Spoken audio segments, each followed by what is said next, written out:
Faith communities throughout southwestern Ontario express their faith perspectives and their visions, respecting the diversity within our communities. This is Life and Faith. Good morning and welcome back to Life and Faith as we begin our 24th season. Today we have 3 segments to share with you. We join Joe Richards at Pierce Williams Christian Center to take a look at how New Age camping might fit into the camping ministry. We learn about Back to Church Sunday in the Diocese of Huron, and we join a sacred ceremony commemorating the 20th anniversary of the Tree of Peace in London, Ontario. September is often seen as a time of new beginnings or returning to events. And so it is this year in the Anglican Diocese of Huron. Sunday, September 25th has been designated as Back to Church Sunday, a day to invite someone you know to something you love. And by the way, it's come as you are. Let's join Reverend Keith Nethery as he speaks with Michael Harvey from Great Britain, the man who initiated this program and has become the driving force as it spreads internationally.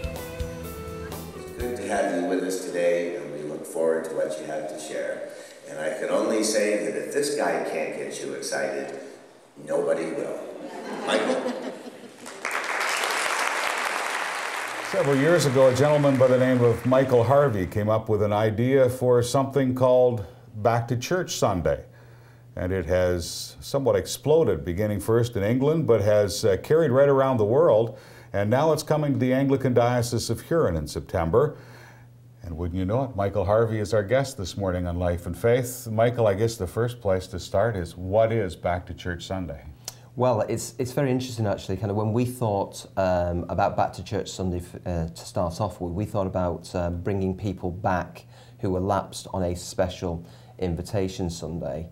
But God seems to have a different idea, which is that anybody can invite anybody on this special invitation Sunday. So really, it's a focused invitation Sunday for the church. So how did you get it started? I mean, you can have an idea, that's a great thing, but it must have been quite a development process to get it going. Well, I was having a cup of coffee with the communications director of the Bishop of Manchester, who, when I asked the question to her, if you could do anything, what would it be? She said she'd love to get the church moving forward. So I said, well, you're in a fantastic position. You're the spokesperson for the Bishop of Manchester. You can make him say whatever you want. She said, it doesn't quite work like that with bishops, Michael. So I said, oh, well, what is this kind of getting the church moving forward? She said, I don't know. So I said, well, maybe God is trying to birth something. Maybe something's coming if you've given me that answer. Well, a couple of weeks later, she gives me a call to say that she's just had a call herself from this millionaire businessman with this idea about a welcome Sunday. And she said, Michael, do you think this could be the thing?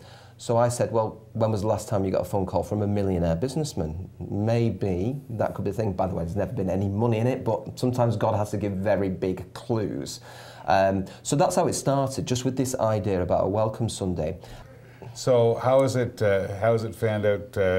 Obviously started in Manchester. Yes. As you birthed it, did it take off? Was it a struggle? And how is it? I know it's grown into several countries now. How has that process of growth happened? I suppose kind of when we first started it out, and we got 160 churches doing it in the Diocese of Manchester at year 1, which is a modern miracle, really.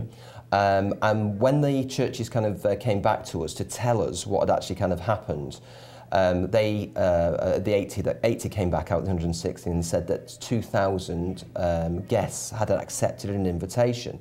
And to coin a phrase that you would find in the book of Hezekiah, if there was a book of Hezekiah, we were gobsmacked. We were so surprised. Well, that was our first kind of emotion. Our second emotion was worry. What on earth are we sent them back to? And we now confirmed them in why they'd left in the first place. That was what we were thinking. But you see, over the months that followed, we kind of thought that God was really saying, we've ghettoized ourselves. We have become so family that it's really difficult for people to break into the family. And this was like a bridge out from the church to the community that God was speaking to. and a reminder to the church that God was indeed speaking to people. But it takes a really brave person to walk into a church building on their own nowadays. So really, it's just a very, very simple initiative to remind the church that God is speaking and that people are indeed open to an invitation. Not everybody, but some people are. So yeah, I mean, honestly, wherever you go, there is always some reason why we shouldn't do this. But some of it is an absolute load of rubbish, really, because somebody in the church has to think about those who are not with us yet. The problem is we have got so into our personal Christian lives, it's between me and God, that we've forgotten that other aspect that God is calling us to, which is to go and make disciples. We've forgotten that bit. As Anglicans, as other denominations, we've forgotten it. What kind of reaction do you get from the people who have been invited to come back? Yes. Well, basically, the church over the years has done a really incredible job of lowering people's expectations. So very often we get people who come and are pleasantly surprised. Why? Well, because their expectations were so low to begin with that essentially anything we do actually pleasantly surprises them. So you get that reaction, and you get from others, and people stay. Not everybody. In fact, if I give you the figures that of the people who get invited on Back to Church Sunday, 15%, generally speaking, are found 6 months later in the church to which they were invited. So that's 15%. Now, when we did it in 2007, we had 20,000 invited guests in 2007. And that meant 15% of 20,000 was 3,000 people. 3,000 people added to the church in one day. It's almost of biblical proportions, isn't it? Oh, in fact, it is. But it's never seen because it's often in the ones and twos. But the truth is that 85% come and they don't stay. But they're still open to another invitation. It's not the end game. But sometimes we get so discouraged that essentially, and that's it, can't possibly invite them again. Just invite them again. Does this involve doing some special things on that Sunday? And let me give you kind of a dichotomy to look at. If you invite people and do something special that you can't maintain, you create false expectations. If you don't give them something to excite them, you can't keep them. Does that struggle come into all this? I love that one. Should we have a special Sunday? You see, what's going to be so special about it that we wouldn't do it every single week? You see, this is why I think we're constitutionally unwelcoming as a church.